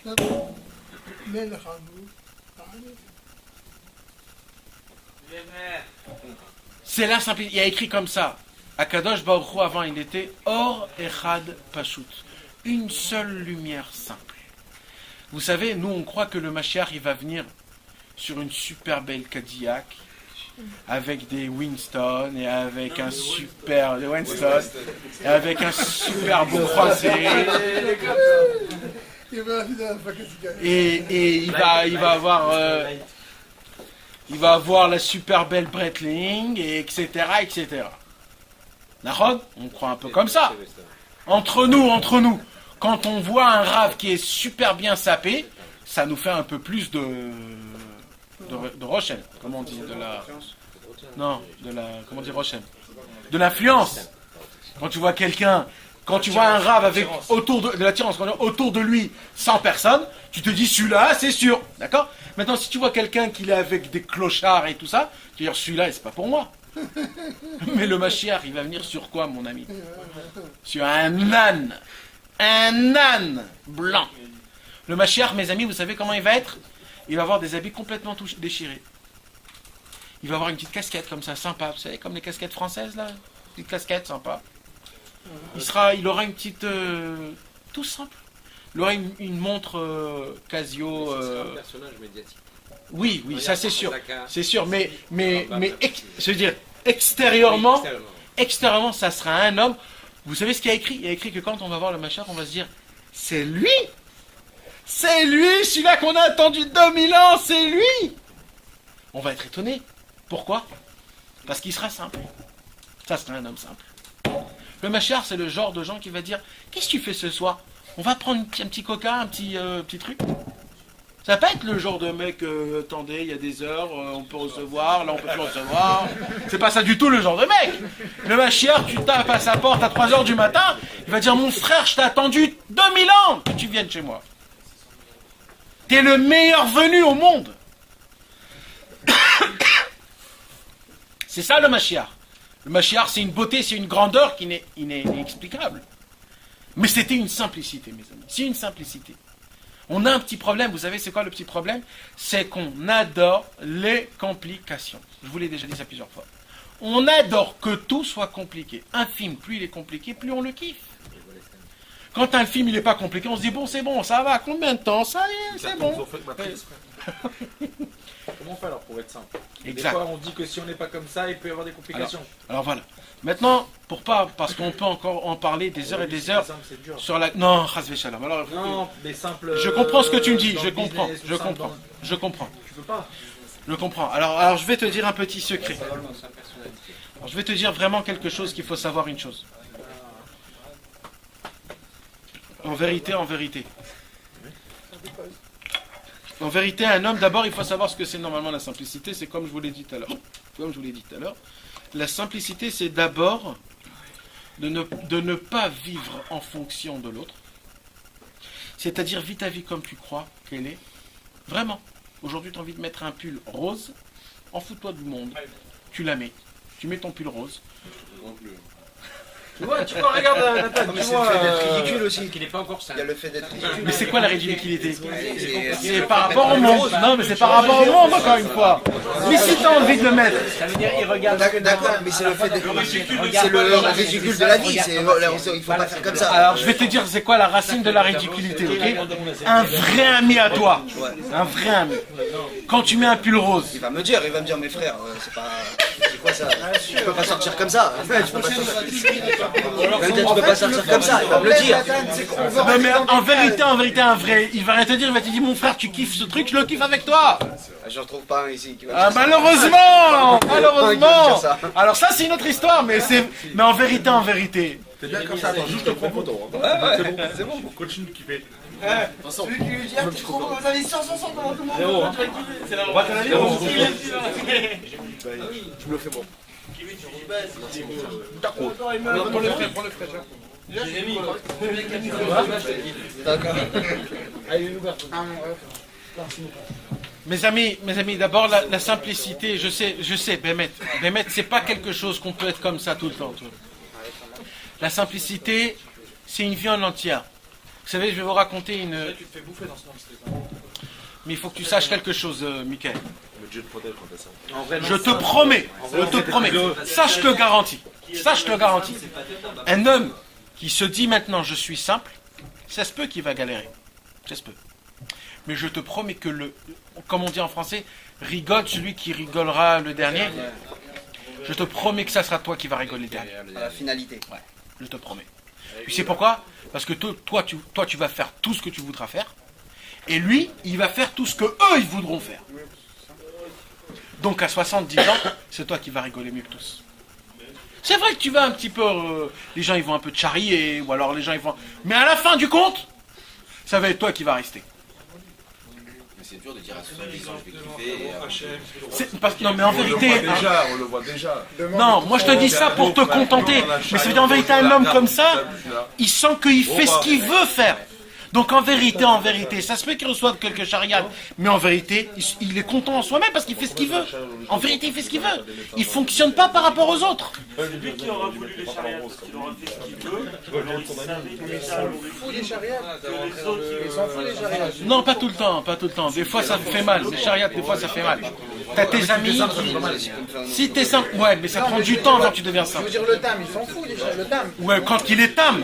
Mais quand moi je veux être tam demain, je deviens pas tout. Moi, je peux pas. Ça prend du temps jusqu'à ce qu'il devienne tam. Et ça fait mal. Mais un homme, quand il devient vraiment tam, je te promets, ce mec, c'est le maître du monde. Tu sais comment Unkelus. C'est pas une nature de. Chaz v'shalom. C'est pas une nature, c'est une qualité. Kadosh Baruch Hu nous la donne, parce que Yaakov il avait, et Kadosh Baruch Hu nous la donne, mais il faut la travailler. Maintenant, tu sais comment Unkelus, il traduit le mot tam. Vous savez ce que c'est Unkelus? Ouais, c'est ceux qui fait des. Le Unkelus, c'est à côté, c'est le Targum du Chumash, d'accord? L'araméen du Chumash. C'est quoi le Targum? C'est Unkelus, c'était un grand tzaddik, c'était un guerre, comment on dit un guerre, c'était un converti qui s'est converti à la Torah, qui a expliqué la Torah pour tous les gens qui ne comprenaient pas l'hébreu. Alors lui, il a interprété la Torah. Comment il interprète le mot tam? Non. Il interprète le mot tam, perfection. Dvar Shalim, un homme parfait. Un homme qui est tam, il est parfait. Il est parfait. Et tu sais, ça veut dire quoi parfait?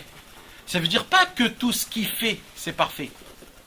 C'est que à ses yeux, tout ce que lui il fait, c'est parfait. Et ça, c'est le secret. C'est que tout ce que je fais, si tu arrives à le comprendre, que tout ce que toi tu fais, c'est parfait, je te promets que dans le ciel, on dit si ça c'est parfait. Même si ce qu'il a fait, c'était pas parfait.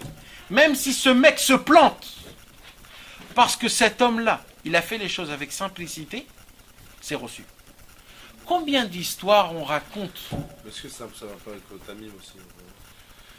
Alors, je vais te dire quelque chose. Il y a simplicité, il y a imbécilité.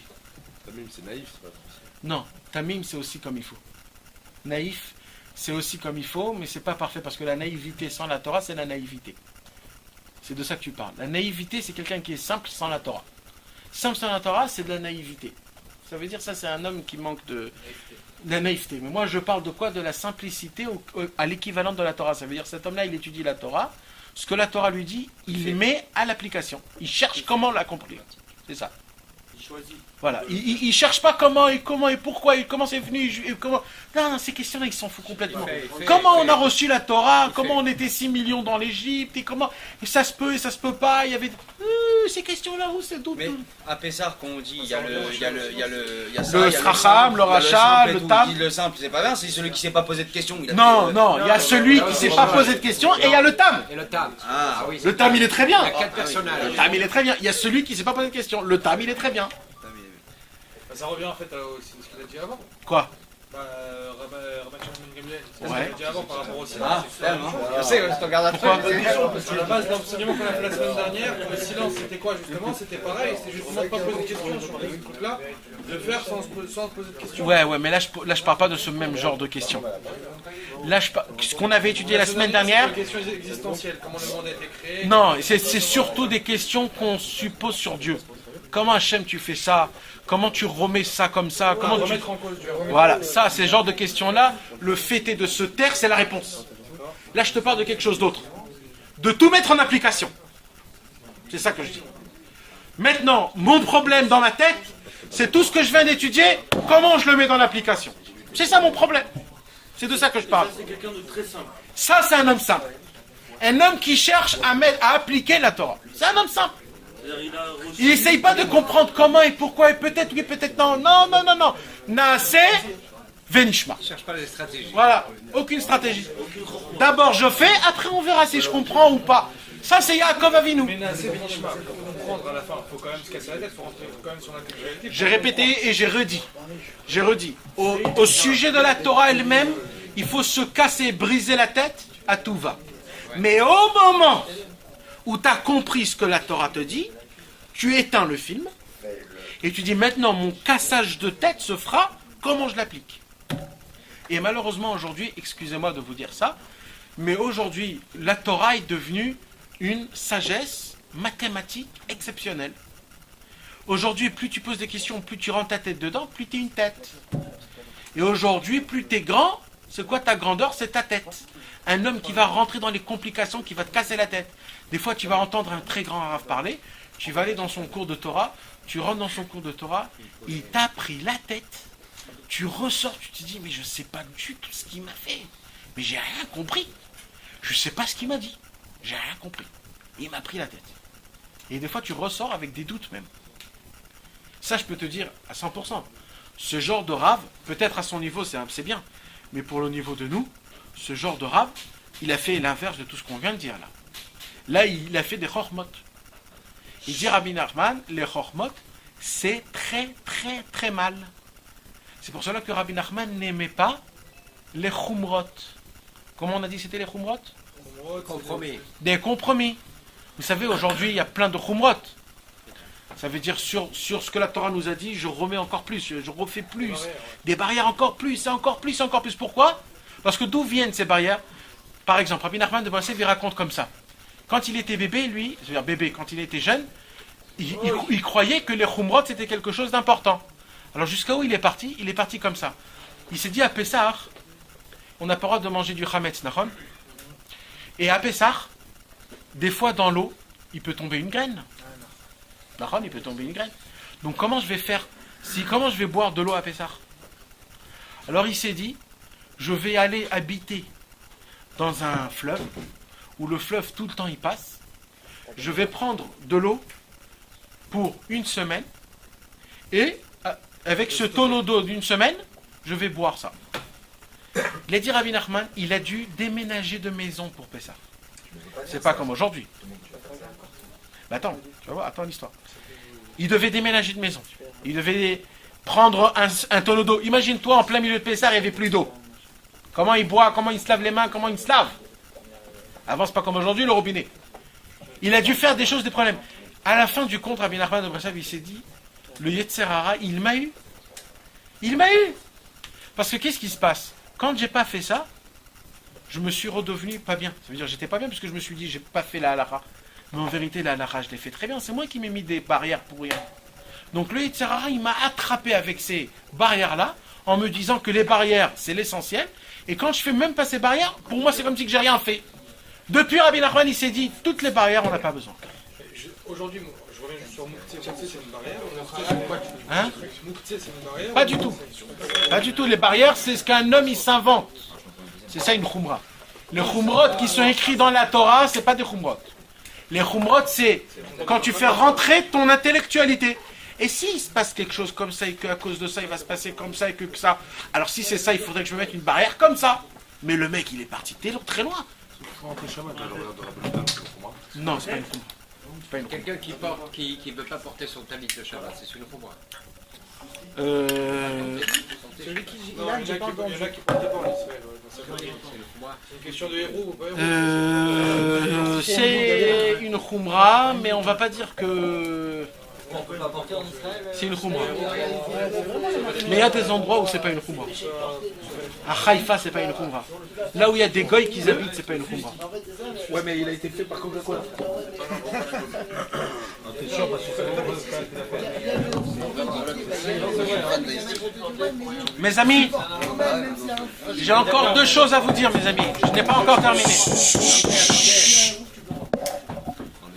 Avant qu'on termine ce cours, j'ai deux choses à vous dire.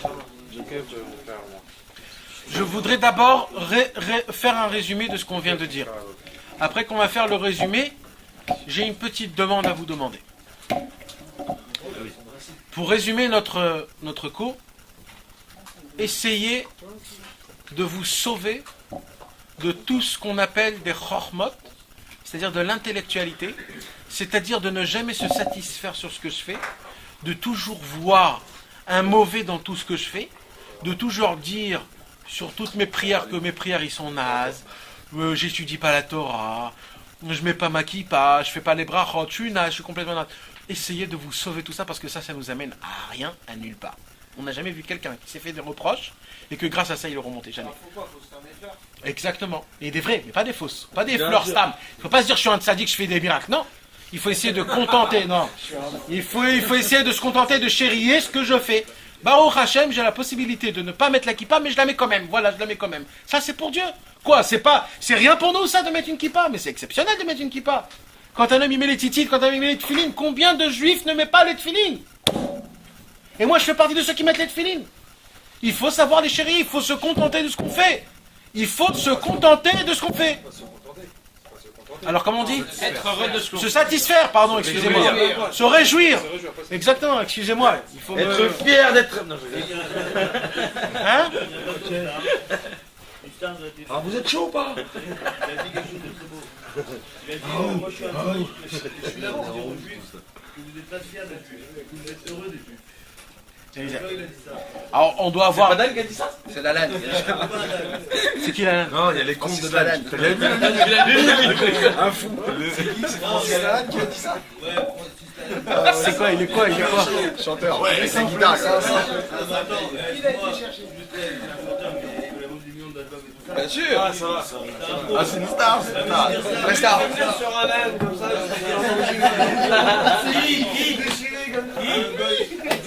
Eh ben, on doit vraiment avoir honte si on doit l'entendre de lui. Hein. Exactement, écoutez ce qu'il va dire. C'est vraiment une honte. C'est vraiment une honte. Tous ressembler à Francis. C'est un chimpanzé qui vient nous dire ça. Il avait envie de dire cafard, il a dit chapeau. Vous ne devrez pas se cacher, les juifs, vous devrez sortir et crier. Exact, il a raison. Donc un homme qui est simple, un homme qui est simple, qui veut être simple, comme Yaakov Avinu, comme Moshe Rabbeinu, comme tous les tzadikim, c'est un homme que, à ses yeux, tout ce qu'il fait, c'est parfait. Et qu'il est parfait. Pourquoi il est parfait? Pas parce que ce qu'il fait, il est parfait. Pour lui, Jimmy, quand je te dis qu'un homme, il doit pas se jeter des fleurs, c'est pas ça que je parle. Quand par exemple, je vais vous donner un très... Non, je vais donner un super... Non, je vais vous donner un super bel exemple. On a tous des enfants, Baruch Hashem, la majorité. On a nos enfants à nous qui ne savent pas très bien parler, ils ne nous parlent pas comme nous on parle. Comment il nous dit? Il nous dit baba, bébé, caca, popopo, il ne sait pas parler comme il faut. Maintenant, tout ce que lui va parler, tu vas lui comprendre, parce que c'est ton père. Le papa, il comprend ce qu'il dit son fils. Maintenant, même si le fils, il est rempli de chocolat, de ketchup, de moutarde partout, il est rempli de historique, toujours le papa, il va voir son fils le plus beau du monde. C'est beau avec cette... Un papa voit toujours sur son fils le plus beau. C'est pour cela qu'on est des super. Même si nous, on fait des choses qui ne sont pas bien, Akadosh Baruch Hu nous voit toujours parfait. Et c'est quand on l'oublie qu'on n'est pas parfait. Quand Dieu il sait que je sais que lui nous regarde parfait, là je deviens parfait. Quand j'oublie le fait est que Dieu nous regarde parfaitement, là je suis naze. Là vraiment je suis naze. C'est ça un homme simple. Un homme simple, c'est qu'il ne perd jamais cette mémoire de fêter que je suis le fils de Dieu. Comme je suis le fils de Dieu, je suis le perfection au monde. Je suis 100%. Dieu, il m'adore comme je suis, et moi je suis content. Ça, c'est un homme qui est simple, Et un homme qui est simple, c'est d'accomplir, d'essayer de chercher d'accomplir, de ne pas chercher, de ne pas poser des questions en plus, d'essayer de faire rentrer la logique dans la Torah. La Torah n'est pas logique. Non, la Torah n'est pas logique. La Torah, c'est le contre-logique. Le logique, c'est ce monde-ci. Tout ce qui est logique, l'homme, il vient du singe, le monde, ça fait 47 millions, etc. Des bobards à 2 francs 50, des choses qui ne valent rien du tout. Mais c'est logique, malheureusement. Donc la logique, c'est rien du tout. Nous, on doit être des gens simples. La Torah nous dit, nous, on fait action, tout de suite. Nous, on adore les films d'action. Action, exactement, action-réaction. Donc le résumé de tout, c'est ça. Est-ce que vous voulez faire partie de la Tmimout ou alors des Chochmot? De la simplicité ou alors de l'intellectualité? Ça, c'est notre résumé de notre cours. Maintenant, j'ai une demande à vous faire. On ne peut pas le rentrer dans notre tête, ça? Alors, et sache, Jérémy, tu sais ce que moi j'ai besoin que vous faites, ce que j'ai besoin, ce que je voudrais vraiment que vous vous acquirez ce soir, c'est pas de devenir des tames, parce qu'on ne peut pas devenir des tamans comme ça. C'est une vie de travail. Mais tu sais c'est quoi? C'est d'admirer un simplet. C'est ce que je vous demande. Dès maintenant, n'essayez plus de penser que le plus grand vicieux, c'est lui le mec qu'on doit être son ami. C'est d'admirer un simplet. Si vous avez vraiment compris ça, moi je suis content. Comment il faut qu'on trouve un simplet, un mec? Non. Tu vas chercher un simplet. Plus de bijoux qu'on va sortir dehors, on va trouver un mec avec un pull vert, un pantalon rouge, c'est sûr. Et on va le regarder, on va dire peut-être c'est lui. Il faut les battre tous les artifices de cette vie. Enlever toutes les complications.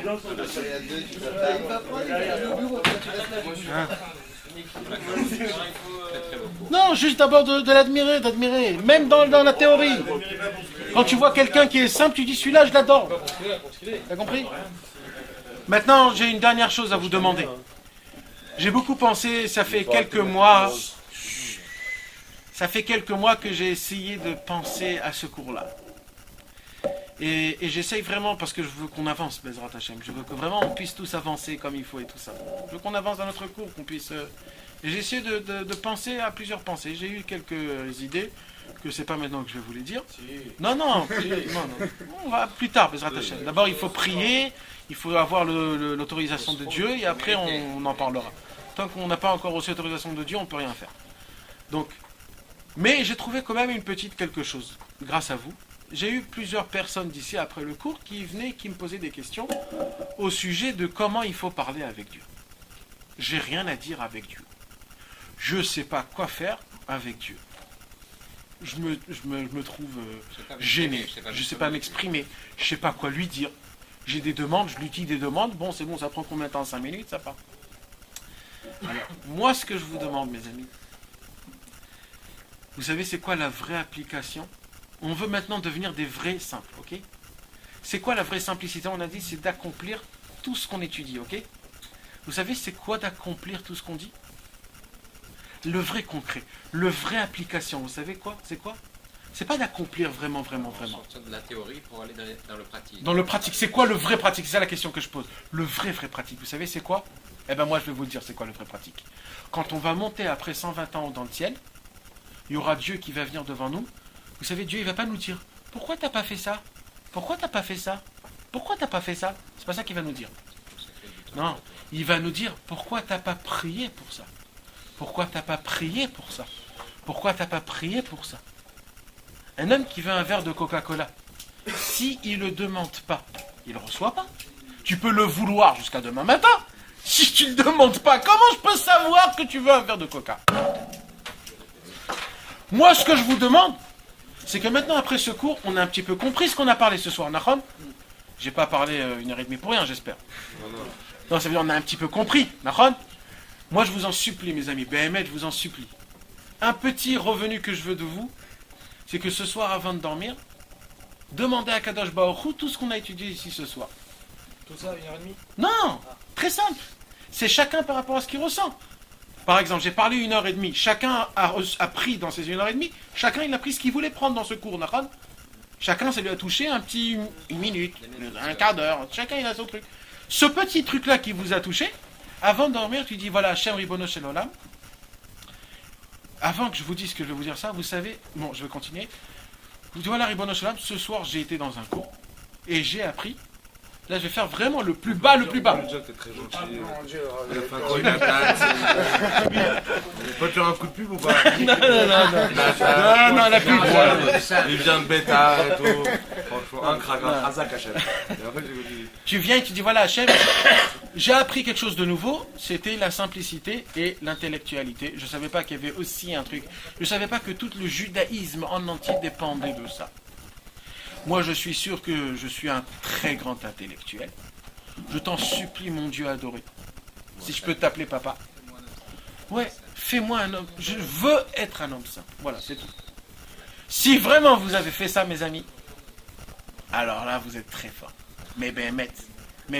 Et je vais vous dire encore une dernière mot. Vous savez ce qu'il a dit Rabbi Nachman de Breslev? Comment il a demandé? Vous savez ce qu'il a dit Rabbi Nachman de Breslev, mes amis? Rabbi Nachman de Breslev, il a dit, je vais vous dévoiler un chemin, que ce chemin-là, personne au monde ne le connaît. Depuis Abraham Avinu, personne ne connaît ce chemin. Et quand on ne connaît pas un chemin, alors les forces du mal ne connaissent pas ce chemin, donc ils ne peuvent pas t'attraper. Donc quand tu fais une prière comme ça, tu es tout de suite entendu. C'est quand tu étudies une Torah, et tout de suite après, tu pries pour accomplir cette Torah. Ça s'appelle Torah ou Tfila. Un homme qui fait ça, mais Dieu, il adore, il embrasse, parce qu'il dit, regarde mon fils, il a appris comment se conduire. Il ne peut pas maintenant appliquer vraiment. Mais il me le demande. Je veux être comme ça.